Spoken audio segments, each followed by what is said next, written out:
fiery horse with the speed of light, a cloud of dust, and a hearty Hi-Yo Silver, the Lone Ranger.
With his faithful Indian companion Tonto, the daring and resourceful masked rider of the plains led the fight for law and order in the early western United States.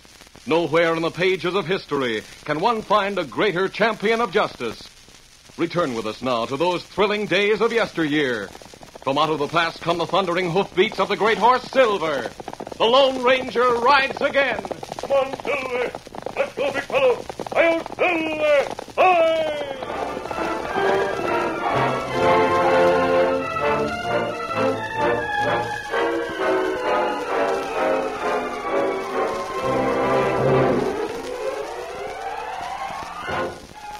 Joshua Biddle was one of the first photographers to go into the West. His heavy camera and facilities to process his photographs were carried in a great closed wagon that also served as living quarters for the wiry little man and his daughter. Get out there! Joshua's team was big and strong, but hardly strong enough to drag the wagon out of a mud hole. Come on, Bess. Pitch in there, Jenny. It's no use, Pa. The team can't seem to move us more than a couple of inches. As soon as they stop hauling, we settle right back into the mud and deeper than ever. Oh, a fine how-to-do. Stuck in the mud in the middle of nowhere. I'm telling you, Flo, for 2 cents, I'd clear out of the West and go back to making photographs in St. Louis. Well, Paul, we're not going to get out of the mud by sitting here and fretting. Let's unload the heaviest things. Yeah. I'll go around and open up the back. Oh, cuss it all, fired luck. One mud hole in this dad-ratted plane, and I have to run the rear wheels plumb into it. Paul? Oh, don't hurry me, girl. I'll get down from here in just a minute. Some horsemen are coming this way. Maybe they'll help us. Horsemen, you say? Yes, come and see for yourself. Oh, I can't believe it, that's all. I just can't believe my luck has changed for the good. Well, look back there. They're coming over our trail. 3 of them. They'll help us. They'll pull us out for sure. Hey, Flo, one of those critters is a redskin. I knew I couldn't have no good luck. I'm not looking at the redskin, Paul. I'm looking at the man who's wearing a mask. Mask? Oh, my, worse and worse. Flo, this is the end just as sure as you're born. We're going to get robbed by the masked man's scalp by the third end. is just a boy. A boy? Huh. Never yet saw a boy that wasn't starving. Chances are he'll be hungry, eat up all the victuals we've got. Do stop borrowing trouble. Let's wait and see. It was the Lone Ranger and his companions, Dan Reed and the Indian named Tonto, who came up behind the big red wagon and brought their horses to a stop. Now, wait a minute. Before you do anything, let me tell you I'm an unarmed man and I got nothing worth stealing. Get your rope, Tonto. Take that side, I'll take this. No, please, mister. You needn't rope us. Me and my daughter are I'm just... not going to rope you. You're going to pull your wagon out. You're stuck in the mud, aren't you? Stuck? Mud? You mean that you're going to help us? Of course. Get up on the seat. Tonto, fasten the ropes to the tongue. And I give you the word, we'll all pull together. My sakes alive. All you're going to do as the masked man says, or shall I handle the reins? I'm going. Yes, sirree. With their lariats running from the wagon tongue to the pommels of their saddles, the Lone Ranger and Tonto added the strength of Scout and Silver to the pulling power of the photographer's team. The heavy wagon creaked, and there was a sucking sound as the rear wheels came out of the sticky mud. Then the wagon moved ahead to solid ground. That did it, Paul. Now we're free. Joshua leaped down from the high seat as the masked man and his friends dismounted. Easy, big fella. Mister, I sure am mighty obliged to you. I thought my daughter and I were goners when you rode up. Well, because of this mask, I'm often mistaken for an outlaw. Well, sir, I've seen men that ought to cover their faces with masks. According to the lettering on your wagon, your name is Joshua Biddle. That's right, sir, and this is my daughter, Flo. Hello. Hello, Miss Flo, and this is Dan Reed. How do you do, Dan? This is Tonto. How do you do? Hello, Tonto. You haven't told us your name. You're one of the first photographers to come into the West. Mister, photography is the latest and most perfect form of art. Now, you take that hillside off yonder. It would take an artist days to portray that on canvas, while I, with my camera, propose to make a perfect reproduction in less than 30 minutes' time. Golly, I've heard about making photographs, but I've never seen it Well, done. follow me, lad. Follow me to the hill, and I'll show you how a picture's made. We'll have to hurry. The sun will be too low in another hour. Well, that hill is farther away than you think. You'll find it will take at least 3 hours to get there. 3 hours? My. We've been in the West 2 months, and Paul still can't judge distances. Then we can't make my picture until tomorrow. As long as you can't make your picture until tomorrow, Paul, why don't you unload the camera and show it to our friends? I'll do it, Flo. I'll do it. That is, if you have the time. Oh, golly, yes, we have a lot of time, haven't we? Yes, Dan. I'll do more than show you my camera, young man. I'll make a photograph of you. Yes, you and both of your friends. No, me not. We'd prefer to have you make a picture of Dan alone. Whatever you say, my friend, whatever you say. Come, Flo, give me a hand and we'll set up the box.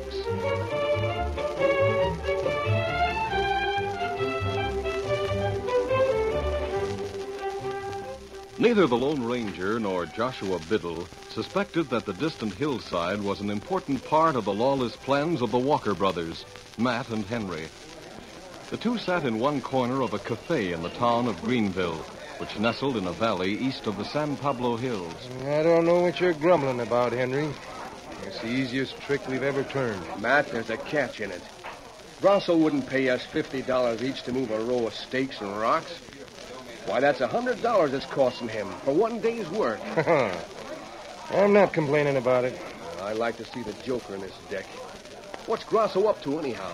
There he is, right over there. Why don't you ask him? I'm going to. Hey, Grosso. You boys calling me? Yeah. Sit down, Grosso. Sure. Now, me and Matt want to see the cards face up. What cards? You're paying us $50 each to move the boundary markers on the west slope of San Pablo Hill. Let me correct you, Henry. I'm paying you $50 each to move the boundary markers secretly. No one is to know what you're doing. All right. We're to do it secretly. But why?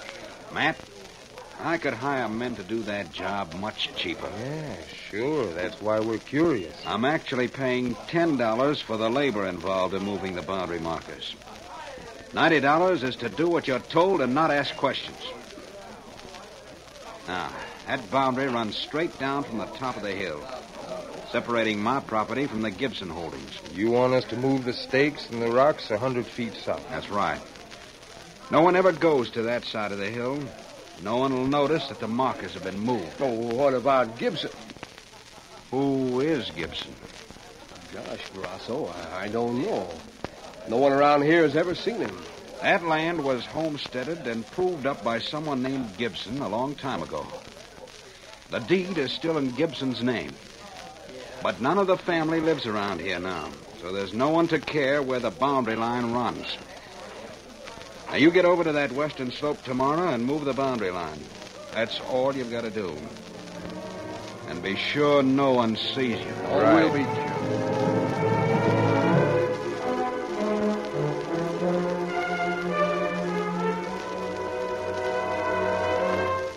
It was the following morning when the Walker brothers rode out of Greenville and made their way up the steep side of San Pablo Hill.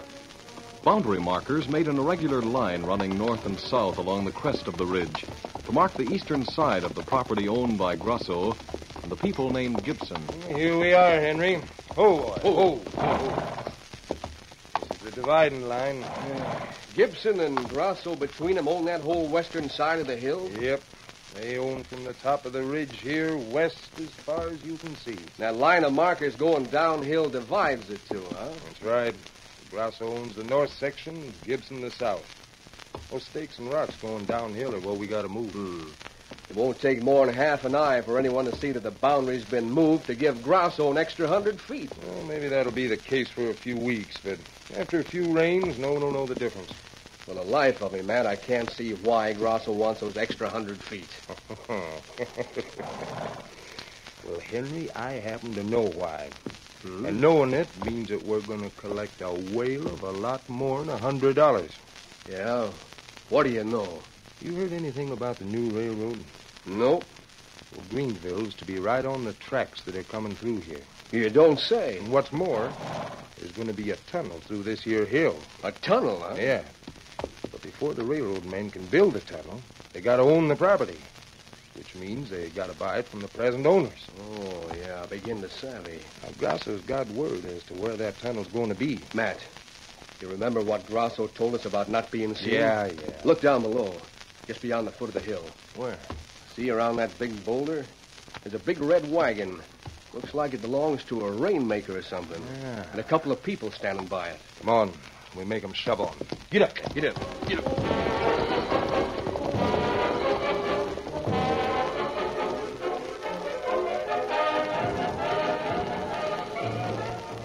Joshua Biddle had his big camera set up and loaded with a wet plate to photograph the hillside. He and his daughter were waiting patiently for the long exposure to be completed when they saw two horsemen coming down the hill. Will they spoil your picture, Pa? No, Flo. They won't hurt it a bit as long as they keep moving. They'd have to stand still in one place for more than a minute to register on the plate. Well, I hope this picture turns out as good as the one you made of Dan Reed. Hey, shove on, get out of there. What's that man saying? Get that rig out of the way. Those men want us to move. Take your time, Flo. Close the camera when the exposure's completed. I'll talk to those men. Right. What's the matter with you? Didn't you hear what I said? Now, hold on, mister. What are you doing there, anyway? Why, I'm simply making a photograph of the hillside. Photograph? What does photograph mean? Is that, like a survey? Well, Look, are you working for the railroad? no, I have no connection with any railroad. Then clear out. Go on now, skedaddle. What's that box you've got set up there? That's my camera. It makes a photograph. Now, if you'll just let me I've explain... seen surveyors work. They always set up a machine on some sort of a contraption like that. You're on private property, mister, and you're moving out right now. Now get. Now, gentlemen, please, you needn't draw guns. It's all right, Pa. We're finished. Huh? Oh, well, I'll do as you say, gentlemen. You better. Now, put the guns away. Just give me a moment to get my camera packed. No need to pack it. We'll put it on that rig of yours, and you can clear out. Now just get up on the seat, pick up the reins. Here, I'll take that. Be careful. You'll break it. Yes, if I do, it'll teach you not to come snooping around on private property. Throw it on the wagon, Matt. Right. Oh, please, don't smash my camera. Get up on that seat. Now, there's your camera all loaded. Now, get going. Come on, Pa. You heard what she said. Yes, I'm going. Get aboard, Pa. I've got the reins. On your way. Get up there.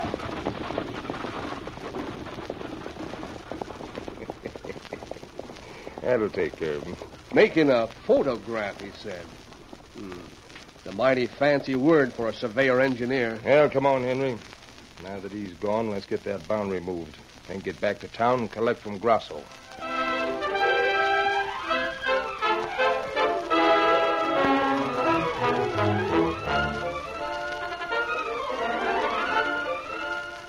The curtain falls on the first act of our Lone Ranger story. Before the next exciting scenes, please permit us to pause for just a few moments.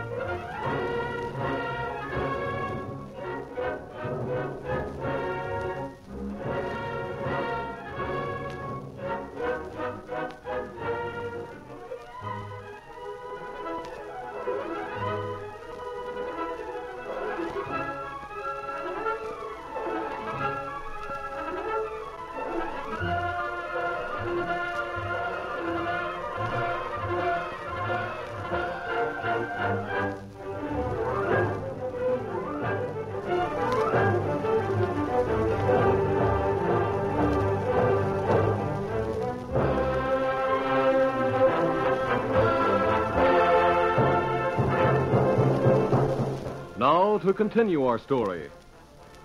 The Lone Ranger, Dan, and Tonto had made a camp not far from the town of Greenville. They intended to stay there for a few days while the horses rested and put on a little weight. It was on the day after Joshua and his daughter had been chased from the hillside when Dan Reed went into the general store to buy supplies from Maggie Titus. My sakes alive, boy, that's a right sizable list of victuals. It'll take me a little while to get 'em all together. Oh, that's all right. Oh, hello there, Mr. Grasso. How do you do, Maggie? How do you do? Any mail for me today? Well, I'll look in just a minute, Mr. Grasso. I'll leave these saddlebags here, ma'am, and you can fill them up. Oh, all right, son. You take a walk around town and come back in 15, say 20 minutes. I'll have your victuals for Oh, one thing. you. Yes? Have you heard anything about a man named Biddle? Biddle? Joshua Biddle. He's a photographer. Photographer? Now, what in tarnation is a photographer? Well, he makes pictures with a camera. Here's a picture he made of me. My sakes alive. Why, look at this, Mr. Grasso. It's a dead image of the boy. What did you call that? It's a photograph. A photograph, huh? Yes, sir. Mr. Biddle said he'd be in town after he finished making some pictures on the hills. I see. Tell me, boy, how does he go about making one of these pictures? Well, he sets up his camera. What does that look like? Well, it's a black box about this big. He points it at a man or a hill or whatever he wants to photograph. And then he has a reproduction on a paper, like this. Is that it? Yes, sir. Very interesting. Mr. Grasso, if you can wait a minute, I'll see if there's some mail. I'll be back later, Maggie. Long, purposeful strides carried Grosso to the cafe 2 doors away from Maggie Titus's general store. He wore a heavy scowl as he pushed through the batwing doors. Matt and Henry Walker looked up from their two-handed poker game as Grosso came directly to their corner table and sat down. Anything wrong, Mr. Grosso? Plenty. And you two have got to do something about it. Now, hold on, boss. I told you I wanted to have a long talk about the deal you're putting over. This is neither the time nor place to discuss it, Matt. As a matter of fact, if you don't take immediate action, there'll be no deal for anyone. I just found out what a photographer does. We figured he was like a survey man. Well, you're wrong. He makes pictures, an exact likeness of the object he photographs. Yeah? You said that man had a black box set up pointing at the hillside. Yeah, that's right, boss. That was before you moved the boundary. Sure, you told us to be sure that nobody saw us, so we chased him. You chased him. You let him take his camera away with him. Well, how he took with him a photograph of the hill showing the original boundary line. That photograph is proof that the boundary was moved. Oh, you two sure. get out of here now and find that photographer. Find him and get him out of our way for keeps. But how will we find him, Mr. Grosso? We got no idea where to look for him. There's a boy in the Titus store right now. Get hold of him. He's a friend of the photographer. Now get out of here and get busy. Right.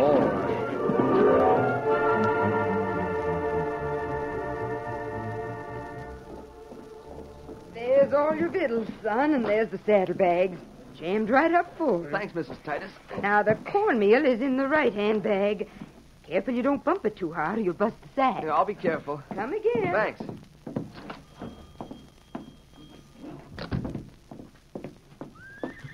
Hey there, you. What? Are you speaking to me? You know a man named Biddle? Joshua Biddle? Oh, yes, he's a photographer. Well, I got to see him right away. Well, I think he'll be in town in a few days. Where is he right now? I don't know. He said he was going to make some pictures of the hills, and then he was going up to the top of Fenton Hill to take some pictures of the canyon in the valley. Fenton Hill, huh? Yes, sir. Did Mr. Grasso tell you What's that Grasso got to do with it? Well, he was in the store when I was talking about the photographer. Matt, maybe we better take this kid along. with Yeah, us. it won't help any to have him talking about Grasso after... Well, after things happen to that photographer. What do you mean? Come on, kid. Let go of No me. use squirming now. You get aboard that horse and travel with us. You do as we say. Well, all Come right, on. but these saddlebags. Put him on your horse and be quick about it. Got a long way to ride if we want to reach Fenton Hill before dark.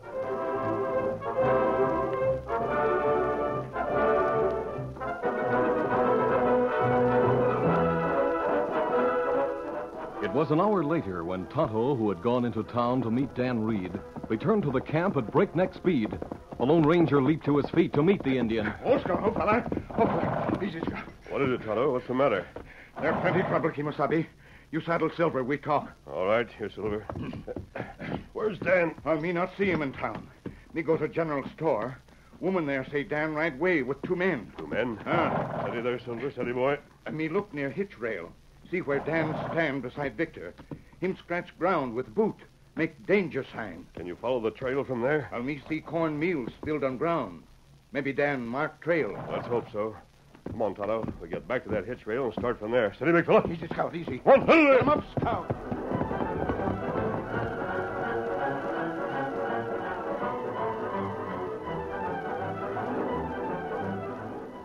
With Matt riding on his left and Henry, who held Victor's reins, riding on his right, Dan Reed was forced to accompany the Walker brothers on their trip to the top of Fenton Hill. It was a long uphill climb that continued for over an hour. Then, when the horsemen reached the summit, they saw the camp of Joshua Biddle. The photographer and his daughter sat next to the wagon, while the horses grazed nearby on the grassy slope. Why, it's Dan Reed. Dad, these men, they chased us the other day. So they did. Dan, are these friends of yours? No, sir. Steady, boy. Biddle, you made a picture of that hill where we saw you. Well, what about it?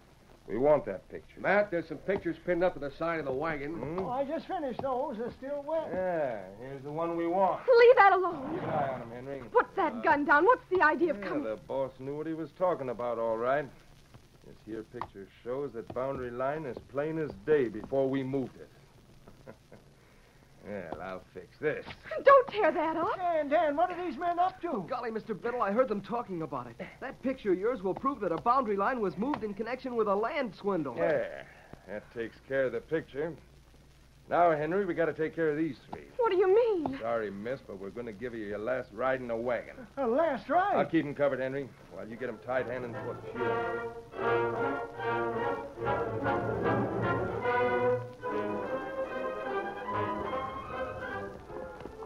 The Lone Ranger and Tonto had picked up Dan Reed's trail and found it easy to follow. They made good time riding northeast from town until they reached a canyon. Oh, Silver. Scout. Oh, fella. Oh. Cornmeal here on bridge, Kimosabe. Yes, that answers our question. Come on, Silver. Get him up, Scout. Beyond the bridge, the masked man and his Indian companion once more found hoof prints in a straight line up the long slope of Fenton Hill.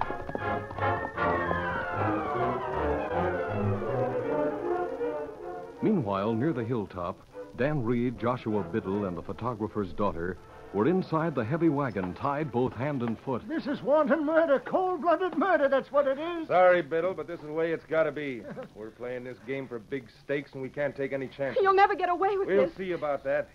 When we pull the rocks out from beneath the wheels, this wagon will start rolling backwards down the hill till it hits the canyon. I've got the tongue set and tied, Matt, so the wagon will roll in a straight line. All right, then, Henry. Come on, we'll take the rocks away from under the wheels and start these people on their last ride. I wish we could take care of things without having to kill these. Well, we can, so let's get on with the job. Take the stone away from that wheel. Right. I'll get this one.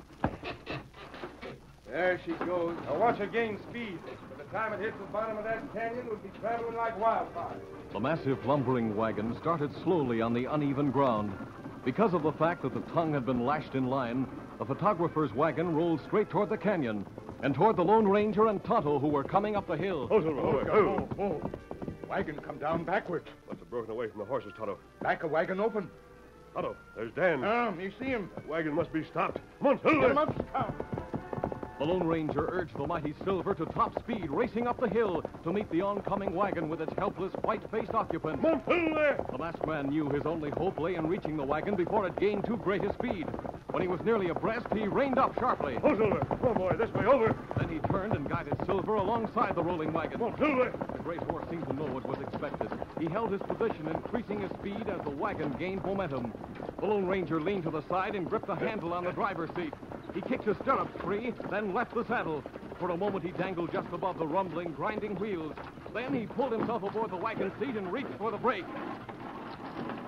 As the heavy blocks of the brake clamped down on the wheels, Joshua shouted, The brakes won't hold at this speed. You can't stop us. We're slowing. Save yourself, mister, just before it's too late. I think we'll make it.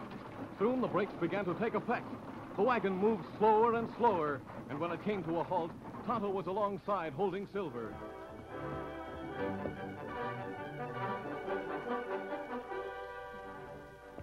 While the masked man cut the ropes that held his friends, Dan told about the men who had attempted murder. And then they were going to kill us so we couldn't tell about moving the boundary. Here, Dan, take the knife and cut the rest of the rope. Right. Maybe you can overtake these crooks.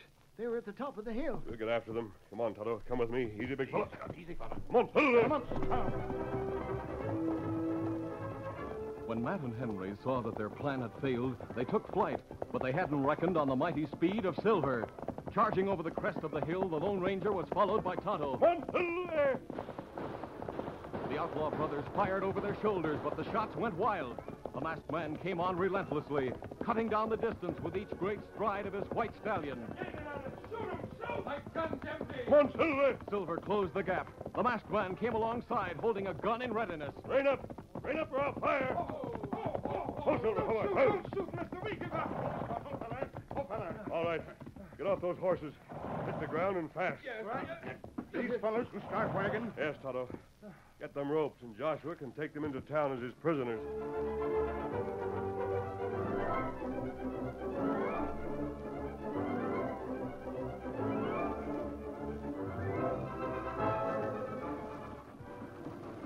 Dan rode part of the way to town with Joshua and his daughter. The prisoners were well tied in the big wagon, and the Lone Ranger and Tonto rode alongside, leading Dan's horse. See to it that the law deals with these crooks, Dan. And tell your friends that the polecats will get all that's coming to them. It's too bad they destroyed that picture showing how the boundary line had been moved. Oh, there'll be another picture, Dan. You just bet there'll be. You see, son, they destroyed a print of the picture. But I still have the original, and I can make more prints. Dan, here's where we leave the trail. Take Victor's reins. All right, sir. Adios. Adios. Adios. Come on, Silver. We cut off to the right here, Mr. Biddle. I'll have to get on my horse. Oh, Dan, just one thing before you leave the wagon. That masked friend of yours, who is he, lad? Golly, Mr. Biddle, I thought you'd know when he called his horse Silver. He's the Lone Ranger. Silver!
This is a feature of the Lone Ranger Incorporated, created and produced by George W. Trendle and directed by Charles D. Livingston. Tonight's story was written by Fran Stryker. The part of the Lone Ranger is played by Brace Beamer.